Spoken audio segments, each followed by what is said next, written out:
Hi everyone.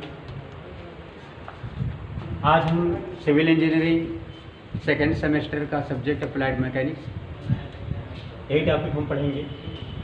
इससे पिछले वाले वीडियो में हम बस बल विश्लेषण पढ़ रहे थे। अब बल विश्लेषण में फोर्स सिस्टम पढ़ाया गया था आपको कि फोर्स सिस्टम होता क्या है, और ये भी बताया गया था फोर्स सिस्टम कितने प्रकार के होते हैं। उसके बाद आपको वेक्टर के बारे में पढ़ाया गया था, वेक्टर स्केलर क्या होता है, सदिश सदिश राशियाँ क्या होती हैं, यानी कि इंट्रोडक्शन मैकेनिक्स से इंट्रोडक्शन का पूरा टॉपिक आपको पढ़ाया जा चुका है, जिसमें से आपके 5 नंबर का क्वेश्चन आपके पूछे जाते हैं। बहुत ही आपका इंपॉर्टेंट है, ये भी चैप्टर आपका बहुत इंपॉर्टेंट है, क्योंकि इसमें आपको बल विश्लेषण में से आपका 10 नंबर का क्वेश्चन आपके पूछे जाते हैं, न्यूमेरिकल भी पूछे जाते हैं। तो आज का हमारा टॉपिक है समांतर चतुर्भुज का नियम का सत्यापन करना। इसे हम कहते हैं इंग्लिश में पैरेललोग्राम लॉ ऑफ फोर्स, समांतर चतुर्भुज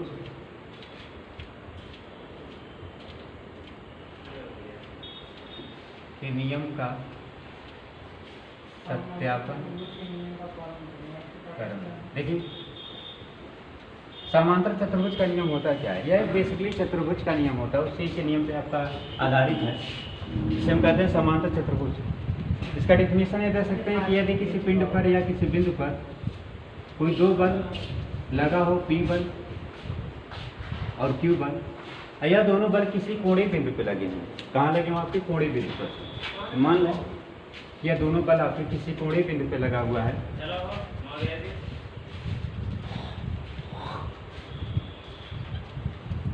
या P बल हो गया, या बल कौन सा हो गया? आपका Q हो गया। यह बिंदु क्या है? O है।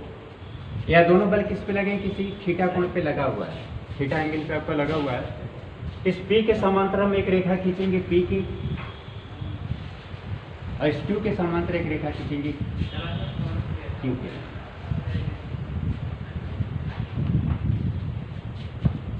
अब इस नियम को सत्यापित करेंगे। इसका डिफिनेशन क्या देंगे? यदि किसी बिंदु या पिंड पर कोई दो बल P और Q लगा हो किसी कोणीय बिंदु पर, और उन दोनों बलों को क्रम से ली गई किसी समांतर चतुर्भुज के भुजाओं द्वारा निरूपित किया जाए, इस समांतर चतुर्भुज का जो विकर्ण होगा, इस समांतर चतुर्भुज का विकर्ण R इन दोनों बलों के क्या होगा? परिणामी के बराबर होगा, या परिणामी ही आपका होगा। यह वैल्यू हो गया आपका R।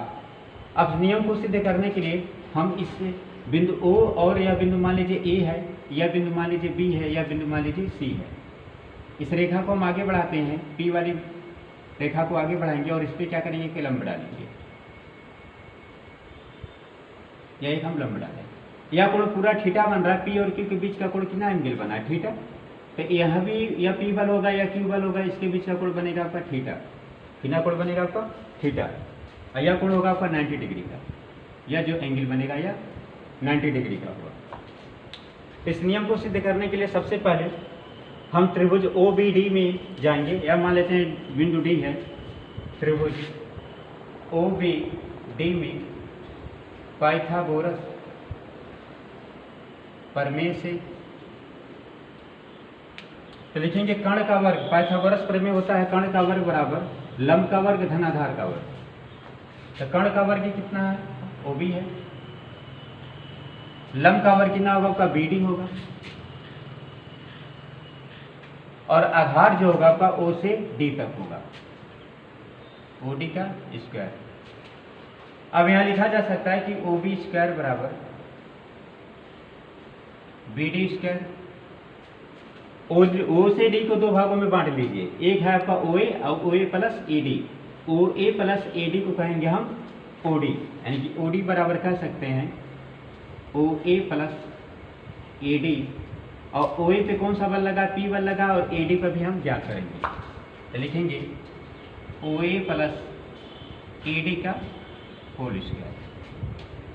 अगले स्टेप में OP पे देखिए कौन सा बल लगा है? O से B वाली क्रिया रेखा पे कौन सा बल लगा? R बल लगा है। या भी हम इसको निकालेंगे, OB स्क्वायर बराबर BD स्क्वायर प्लस इसको वर्ग के नियम को तोड़ लीजिए, A square plus B square plus 2AB। A square यानी कि OA का स्क्वायर, और B स्क्वायर यानी कि AD का square, 2 into OA into AD। अब देखिए OB पे कौन सा बल लगा है? OB पे बल लगा R लगा है, लिखेंगे OB पे फोर्स आपका R लगा है। और आपका और कोई बल लगा है, OA पे बल लगा है, OA पे कौन सा बल लगा है, P बल लगा है। तो OB पे R लगा है तो हम R पुट करेंगे, और OA पे क्या लगा, P बल लगा, तो क्या वैल्यू पुट करेंगे, P वैल्यू पुट कर देंगे। तो आगे स्टेप में बढ़ाते हैं, तो OB पे R तो हो जाएगा R का स्क्वायर, OA BD तो BD स्क्वायर, BD पे कोई फोर्स नहीं लगा है, BD पे भी हम निकालेंगे तो BD का स्क्वायर, OA पे P बल लगा तो P का स्क्वायर, और प्लस AD का स्क्वायर, और प्लस 2 इंटू OA पे बल लगा है P इंटू AD। अब हम वैल्यू निकालेंगे BD और AD का, BD और AD का मान निकालेंगे। तो देखिए BD और AD का मान निकालने के लिए क्या करेंगे,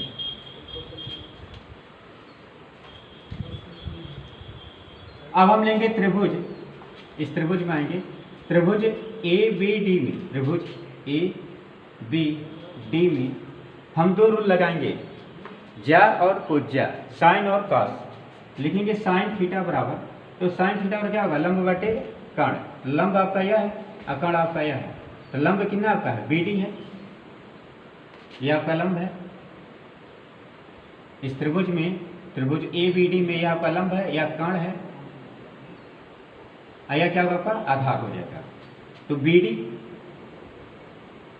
अपान कर्ण, कर्ण कितना है आपका AB, या BD बराबर लिख सकते हैं AB साइन थीटा, और AB का मान कितना दिया गया है, AB की वैल्यू है Q, तो BD बराबर लिख सकते हैं Q साइन थीटा। अब इसी तरीके से काश थीटा बराबर लगाएंगे, इसी त्रिभुज में काश थीटा, तो काश थीटा बराबर होगा आधार बटे कर्ण, आधार कितना आपका AD है और कर्ण कितना आपका AB, तो AD बराबर होगा AB काश थीटा, और AB का मान कितना है Q है, तो AD बराबर हो जाएगा Q काश थीटा। अब इस AD और AB की BD की वैल्यू को क्या करेंगे, समीकरण नंबर 1 में क्या करेंगे, पुटअप करें। इसको मान लीजिए समीकरण नंबर 1, तो BD और AD की जगह पे क्या करिए, पुटअप कर दीजिए। तो वैल्यू पुट करेंगे तो हो जाएगा R स्क्वायर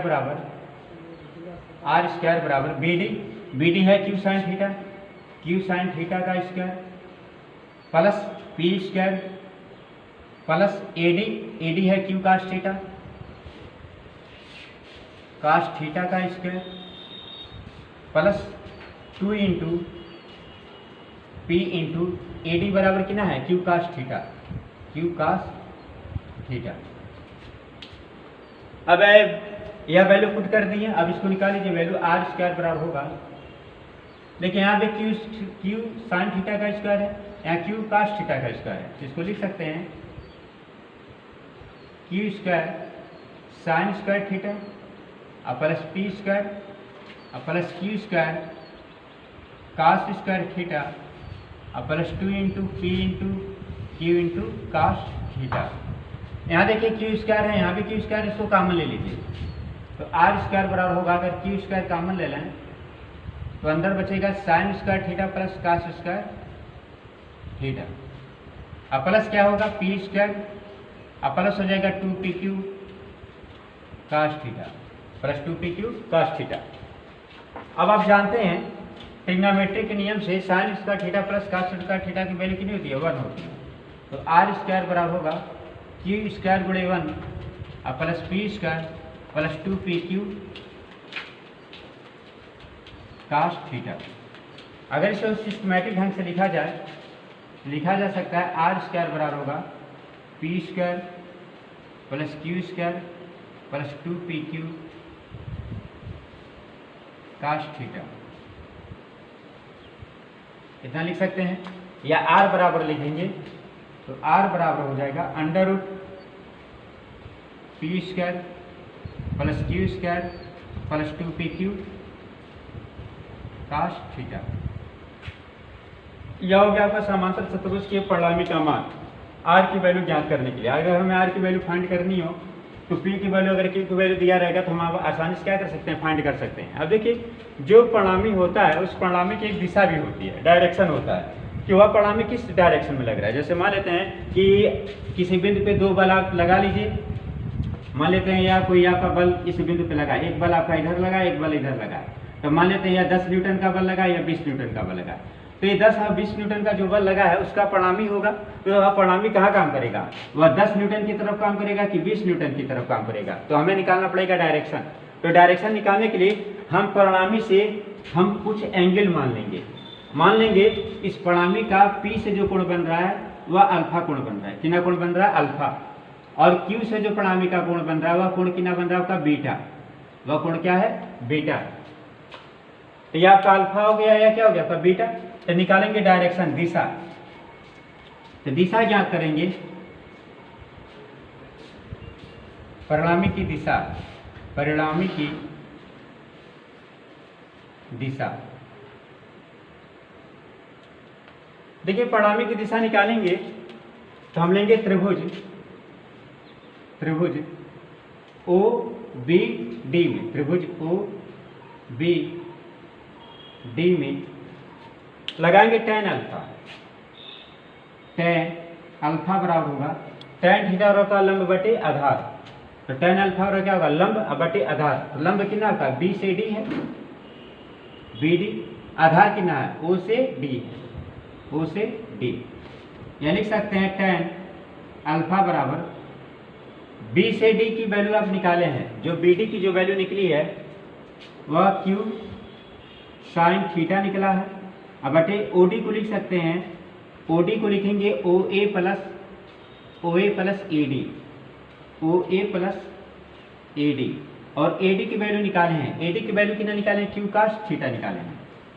तो tan अल्फा बराबर हो जाएगा क्यू साइन थीटा बटे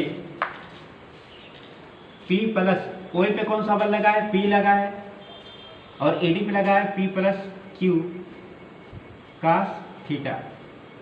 तो यहाँ से आप अल्फा निकाल सकते हैं, अगर tan अल्फा मालूम हो तो अल्फा भी निकाल सकते हैं। तो अल्फा बराबर क्या होगा, अल्फा बराबर होगा tan inverse Q sine theta बटे P plus Q cos theta. Alpha बराबर होगा tan inverse Q sine theta बटे P plus Q cos theta. तो यहाँ से हमारा परिणामी भी निकल जाएगा और दिशा भी निकल जाएगा, यानी कि आर की वैल्यू फाइंड यहाँ से करेंगे और अल्फा की वैल्यू फाइंड आप यहाँ से करेंगे। अगर हमें बीटा चाहिए तो बीटा क्या करेंगे, बीटा के लिए क्या करेंगे, पूरे थीटा में से अल्फा क्या करिए, माइनस कर दीजिए। पूरे थीटा में से अल्फा माइनस करेंगे तो हमारा बीटा एंगल हमें मालूम चल जाएगा। अब आते हैं इसके लिए कि जैसे कंडीशन दे देता है कि थीटा की वैल्यू 90 डिग्री हो या थीटा की वैल्यू 180 डिग्री हो, तब हमारा कैसे क्वेश्चन सॉल्व होगा।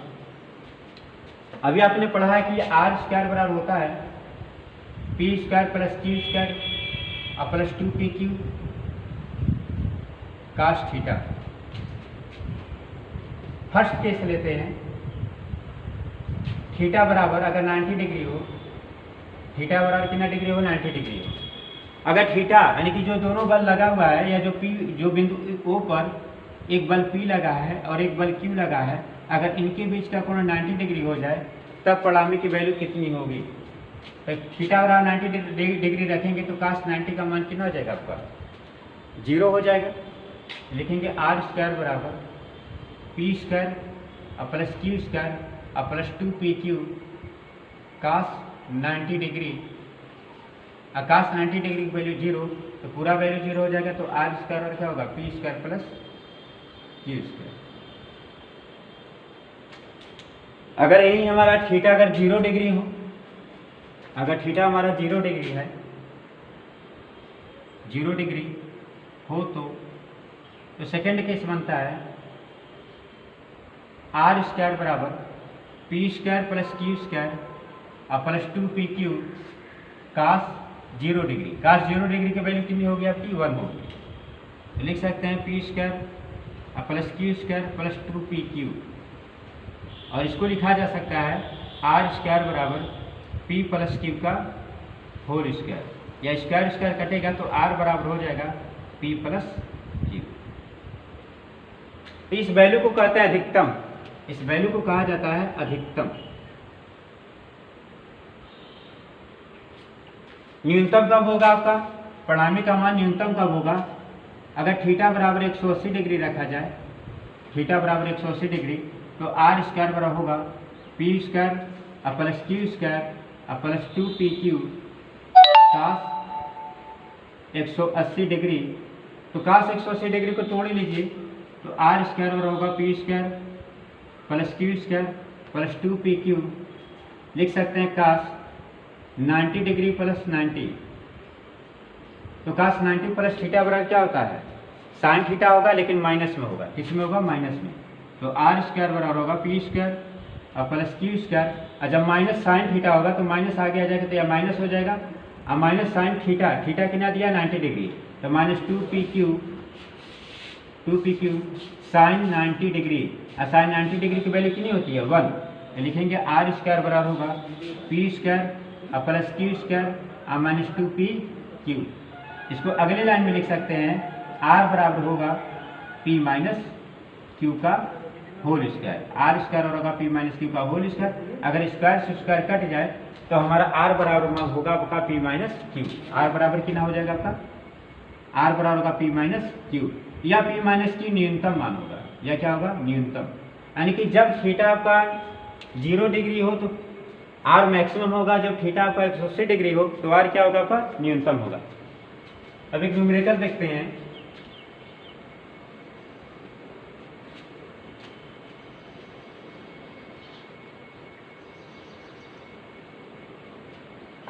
तो मान लेते हैं कि यह एक बिंदु है, इस पे 2 बल लगा है, एक मान लेते हैं 50 न्यूटन का लगा है और एक बल मान लेते हैं 40 न्यूटन का लगा है या 30 न्यूटन का।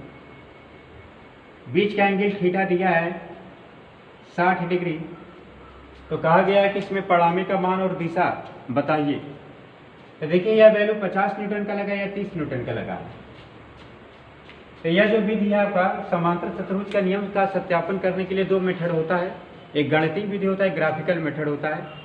तो गणितीय विधि में हम क्या करते हैं, गणना करते हैं, और ग्राफिकल में क्या करते हैं, हम पैमाना मान करके वैल्यू को निकालते हैं। तो ये हम आपको बता रहे हैं गणितीय विधि। तो देखिए इसमें अभी हम अगले टॉपिक पे इसको बता रहे हैं आपको।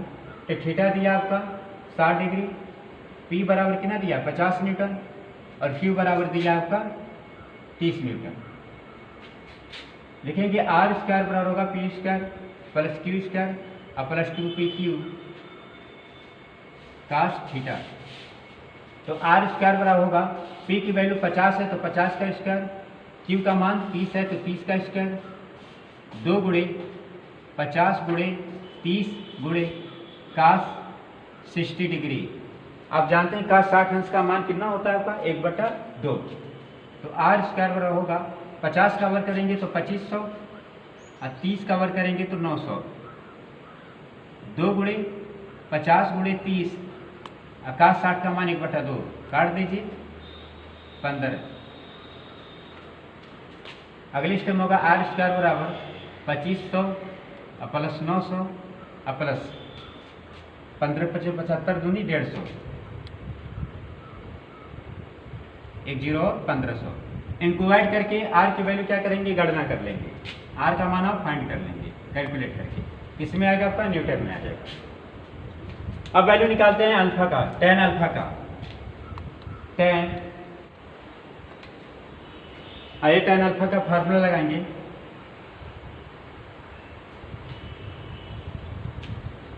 तो होता है क्यू साइन थीटा बटे P plus Q cos theta. Q की वैल्यू मालूम है,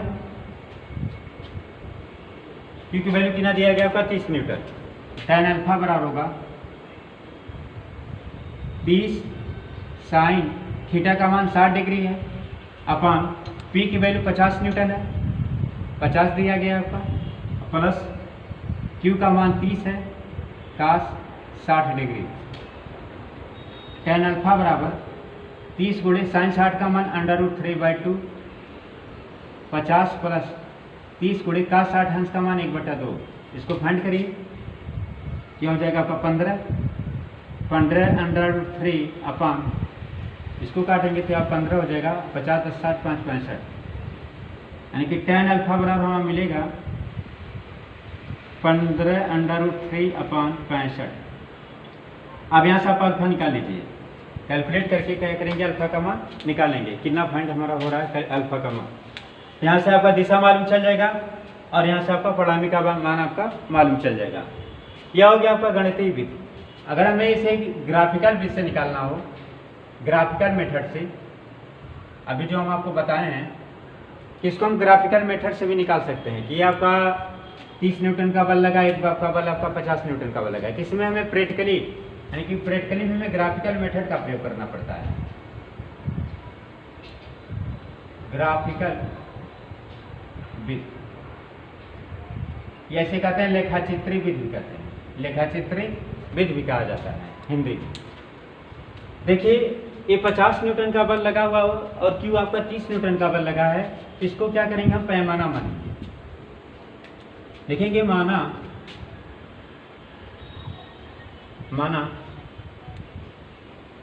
10 न्यूटन बराबर 2 सेंटीमीटर।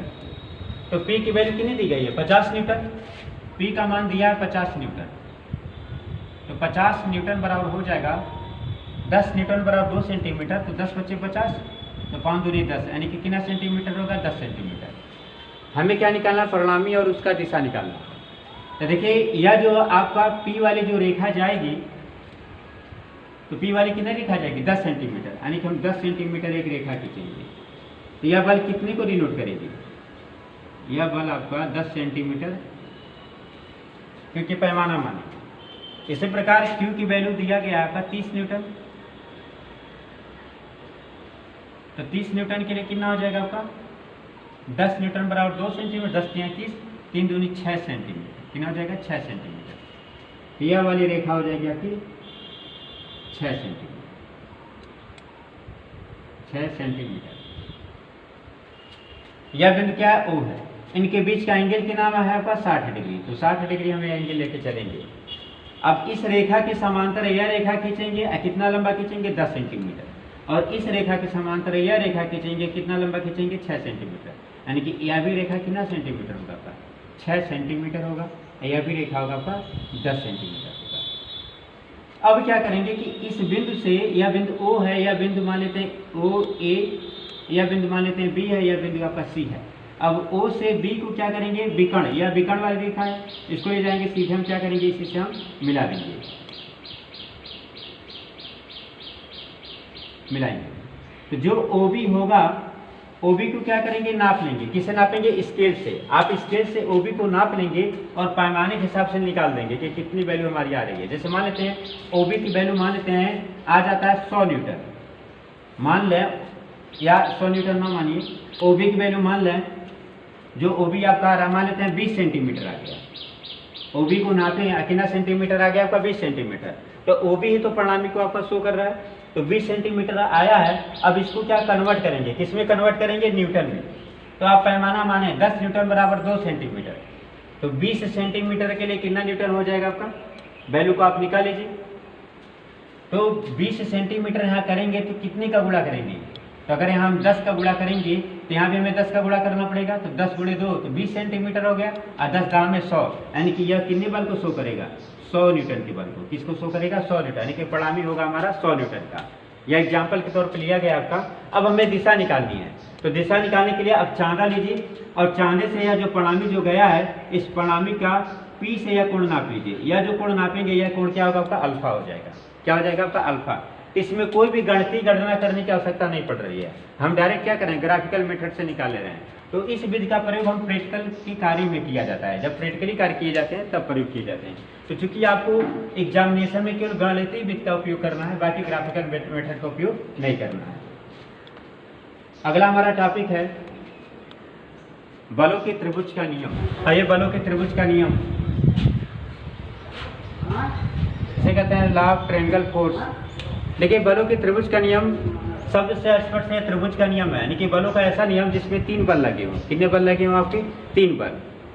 तो इस नियम के अनुसार हम कह सकते हैं, यदि किसी पिंड पर 3 बल P, Q, R, यदि किसी बिंदु या पिंड पर 3 बल लगे हों और उन बलों को क्रम से ली गई किसी त्रिभुज की 3 भुजाओं द्वारा निरूपित किया जाए, तो मान लेते हैं P बल लगा, या बल Q लगा, या बल क्या लगा? R बल लगा है। अब इन तीनों बलों को क्रम से ली गई परिणाम और दिशा में, तो देखिए शब्द जरूर डालेंगे, परिणाम, परिमाण तथा दिशा। क्योंकि बल एक वेक्टर राशि है और वेक्टर में परिमाण और दिशा दोनों होता है, मैग्नीट्यूड और डायरेक्शन दोनों होते हैं। तो हम कहेंगे यदि किसी पिंड पर कोई 3 बल लगे हों, 3 बलों को क्रम से ली गई किसी त्रिभुज की 3 भुजाओं द्वारा निरूपित किया जाए। देखिए P बल लगा है इस डायरेक्शन में, तो P बल को हम इस डायरेक्शन में लगाएंगे। अब Q बल को P बल से क्या करेंगे, जोड़ेंगे। किस डायरेक्शन में लगा, इस डायरेक्शन में लगा है, तो Q बल को हम इस डायरेक्शन में लगाएंगे। और R बल किस डायरेक्शन में लगा, नीचे के डायरेक्शन में, तो R को किससे जोड़ेंगे, Q से, तो R को हम जोड़ेंगे Q से। तो यह P हो गया, Q हो गया, यह बल कौन सा हो गया आपका R। तो यहाँ पे हम कह सकते हैं कि यदि किसी बिंदु या पिंड पर कोई 3 बल लगा हुआ है, इन तीनों बलों को परिमाण तथा दिशा में क्रम से ली गई त्रिभुज की 3 भुजाओं द्वारा निरूपित किया जाए, तो यह बल क्या होंगे, साम्य अवस्था में होंगे। क्या होंगे, साम्य अवस्था में होंगे, इक्विलिब्रियम होंगे। आई बात समझ में। तो यह होता है आपका त्रिभुज का नियम। इसी का विलोम नियम होता है, त्रिभुज का विलोम नियम। देखिए त्रिभुज का विलोम नियम, विलोम नियम। ठीक है, त्रिभुज का विलोम नियम क्या होता है, त्रिभुज का विलोम नियम होता है यदि किसी बिंदु पर या पिंड पर कोई 3 बल साम्य अवस्था में लगे। जैसे मान लेते हैं या P बल है, या बल Q है, या बल क्या है R है, या तीनों बल कैसे लगे हैं, साम्य अवस्था में। इन तीनों बलों को परिमाण और दिशा में, परिमाण तथा दिशा में किसी त्रिभुज की भुजाओं द्वारा निरूपित किया जा सकता है। यानी कि P बल हो गया, या बल Q हो गया, या बल कौन सा हो गया आपका R बल हो गया, या P हो गया, या Q हो गया आपका R हो गया। आएगा समझ में। तो देखिए दोनों में क्या डिफरेंट है आपका। जब हमारा त्रिभुज का नियम होगा तो हम डिफिनीशन इसमें देंगे सबसे पहले कि किसी पिंड पर 3 बल लगे हों, अब इन बलों को परिमाण और दिशा में किसी त्रिभुज की भुजाओं द्वारा निरूपित किया जाए, तो बल कैसे होंगे, साम्य अवस्था में होंगे, या साम्य अवस्था में होगा। लेकिन यही विलोम नियम में कहा जाएगा यदि किसी बिंदु या पिंड पर 3 बल साम्य अवस्था में लगे, यानी कि पहले ही साम्य अवस्था में लग गया है, यह बल पहले साम्य अवस्था में लग गया है, अब इन सभी बलों को परिमाण और दिशा में किसी त्रिभुज की क्रम से भुजाओं द्वारा निरूपित किया जा सकता है, यानी कि निरूपित किया जा सकता है। यह होता है त्रिभुज का विलोम नियम होता है। तो देखिए समांतर चतुर्भुज का नियम और त्रिभुज के नियम और विलोम नियम से आपके एक क्वेश्चन बनते हैं 5 नंबर का, बहुत ही ज़्यादा इंपॉर्टेंट है। जब भी आपका त्रिभुज का नियम बोलेगा तो आप ये डिफिनीशन देंगे, यदि किसी पिंड पर 3 बल लगे हों, इन तीनों बलों को परिमाण और दिशा में किसी त्रिभुज की 3 भुजाओं द्वारा निरूपित किया जाए, तो यह बल साम्य अवस्था में होगा। अन्य विलोम नियम में होगा यदि किसी बिंदु या पिंड पर 3 बल साम्य अवस्था में लगा हुआ है, तो इन तीनों बलों को किसी त्रिभुज की 3 भुजाओं द्वारा निरूपित किया जा सकता है। यह हो गया आपका नियम, यह हो गया आपका विलोम नियम हो गया। इसी का उल्टा कर दीजिए, विलोम हो गया, ऐसे को सीधा कर दीजिए, क्या हो गया आपका नियम हो जाएगा। तो हमारा आज का वीडियो बस यहीं तक रहेगा। नेक्स्ट वीडियो में हम आपको बताएंगे बल बहुभुज का नियम और कुछ आपको न्यूमेरिकल प्रॉब्लम भी सॉल्व कराएंगे। आप ये पूरा वीडियो देखने के बाद इस चैनल को सब्सक्राइब करिए, ज़्यादा से ज़्यादा शेयर करिए और ज़्यादा से ज़्यादा आप लाइक करिए। अगर कोई चीज़ नहीं समझ में आती है तो आप कमेंट बॉक्स में आप वह मैसेज करिए ताकि हम वो चीज़ आपको बता सकें। धन्यवाद।